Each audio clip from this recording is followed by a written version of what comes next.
Hello, I'm Kristen Madison, Associate Professor of Obstetrics and Gynecology at Women and Infants Hospital and Warren Alpert Medical School of Brown University in Providence, Rhode Island.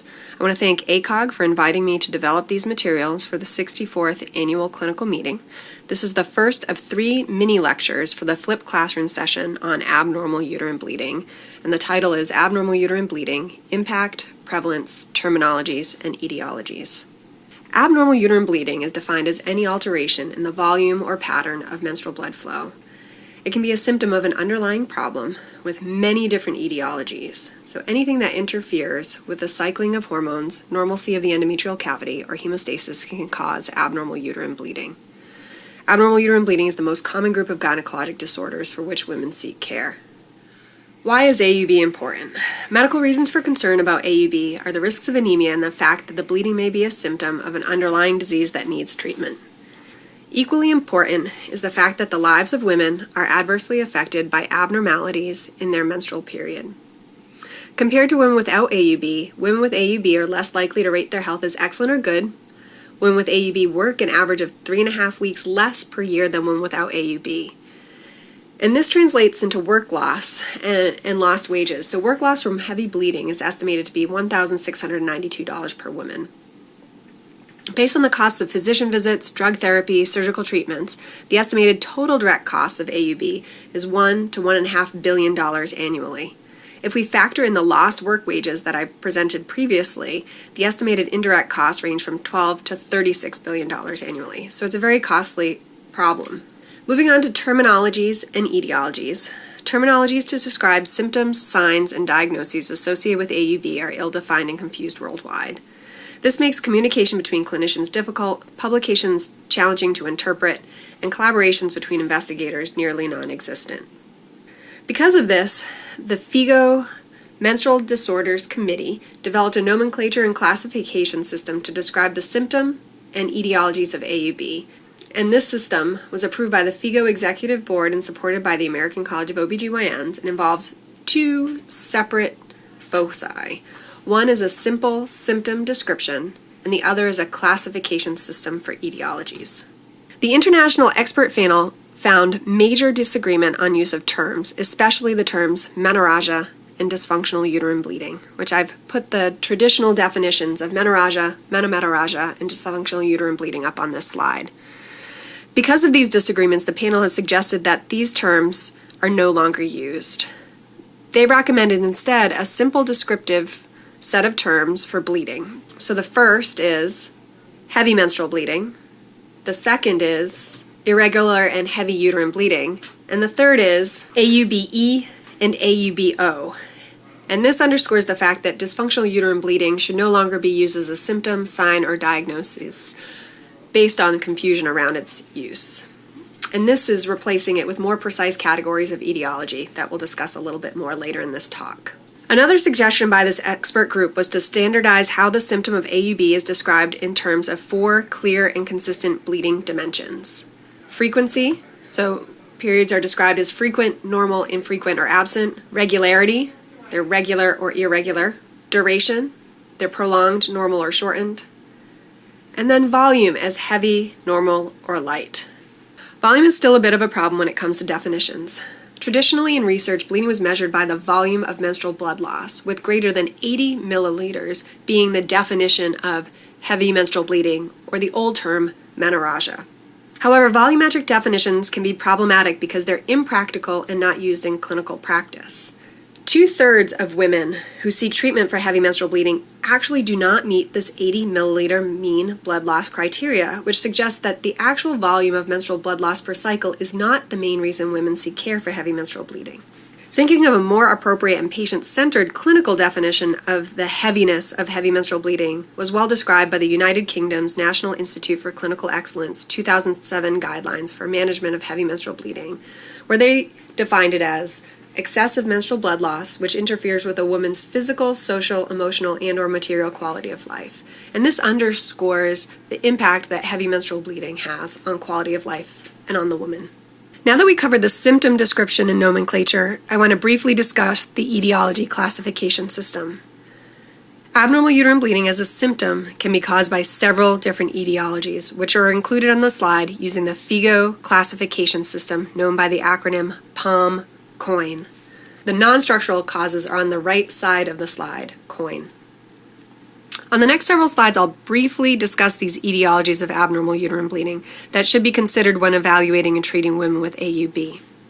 It should be noted that dysfunctional uterine bleeding has been replaced by AUBE and AUBO. So AUBO, bleeding because of ovulatory dysfunction, and AUBE, bleeding because of endometrial hemostatic dysfunction.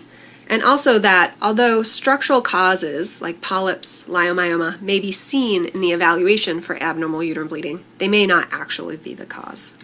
So moving on to the actual etiologies of abnormal uterine bleeding, we'll first start with polyps. Polyps contain variable vascular, glandular, fibromuscular tissue, and it's generally accepted that some may contribute to AUB. But overall, some polyps may be incidental findings, may contribute to AUB, and they may actually spontaneously disappear. Adenomyosis is endometrial tissue that grows within the myometrium. And although adenomyosis is listed as a potential etiology for AUB, the relationship between adeno and AUB is unclear. Adenomyosis can be associated with abnormal bleeding and pelvic pain, but it can also be completely asymptomatic. So again, just because you see one of these structural issues doesn't mean that it's necessarily the cause of abnormal uterine bleeding. Leiomyoma are benign smooth muscle tumors, and they're extremely prevalent. Up to 70% of Caucasian women and 80% of African American women will develop uterine fibroids at some point in their lifetime.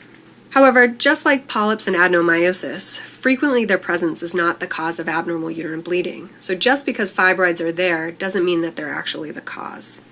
Where fibroids are located affects the range of symptoms patients experience and the treatment options. So shown a slide here that has fibroids in the different locations that they can be present. And women who do have uterine fibroids as the cause of their abnormal uterine bleeding can experience heavier bleeding and more extensive passes or blood clots as their main symptom. But again, where it's located affects their symptoms. And the closer the fibroid is to the cavity, the more likely it is to be causing the abnormal uterine bleeding. Abnormal uterine bleeding can be the presenting symptom in women with endometrial cancer and hyperplasia. Endometrial sampling is recommended for women with AUB, first line in all women over the age of 45 years, and in patients younger than 45 years with a history of unopposed estrogen, failed medical management, and persistent AUB. Moving on to the non-structural causes of abnormal uterine bleeding, coagulopathy encompasses systemic hemostatic disorders that may be associated with abnormal uterine bleeding. Hemostatic disorders are more commonly than was traditionally thought until this systematic review by Shankar et al. Was published that showed that 13% of women with heavy menstrual bleeding have biochemically detectable systemic disorders of coagulation. This is why it's important to ask patients about other symptoms such as nosebleeds, gum bleeding, bleeding with prior surgery, bleeding with childbirth, and there are several good questionnaires to screen for systemic hemostatic disorders within the attached reading material published by the American College of OBGYNs. So for the medical management lecture in this series, we will be focusing on AUBO and AUBE. So AUBO is ovulatory dysfunction.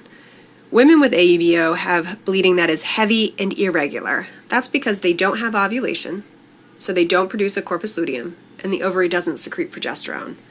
This translates into continuous estrogen stimulation without progesterone-stimulated withdrawal bleed. At the level of the endometrium, this means that they have a fragile vascular endometrium with insufficient stromal support, and as one area heals, another begins bleeding. This means erratic, unpredictable, non-cyclic bleeding with inconsistent volume. So in patients with AUBO, bleeding doesn't occur as a coordinated, synchronous event of the entire endometrium regulated by typical hormone cycling. This is why it's erratic and unpredictable. AUBE is endometrial dysfunction. These patients have heavy and regular bleeding. This bleeding is caused by local disturbances in endometrial function, so deficiencies or excesses of proteins that have an impact on coagulation. Patients with AUBE have been shown to have reduced levels of vasoconstrictors and clotting mechanisms and increased levels of vasodilators and fibrinolytic activity at the level of the endometrium. AUBI, iatrogenic. There are 3 different mechanisms by which medical interventions or devices can contribute to AUB. First, you can have inert or pharmacologic agents that directly impact the endometrium, and examples of this are the levonorgestrel intrauterine system, which can cause irregular bleeding, the CARP or IUD, and then gonadal steroids, such as hormonal contraceptives, can cause breakthrough bleeding. A second mechanism is agents that interfere with blood coagulation mechanisms, so patients who are on anticoagulants such as warfarin, heparin, and low molecular weight heparin. And third, you can have medications that influence the systemic control of ovulation.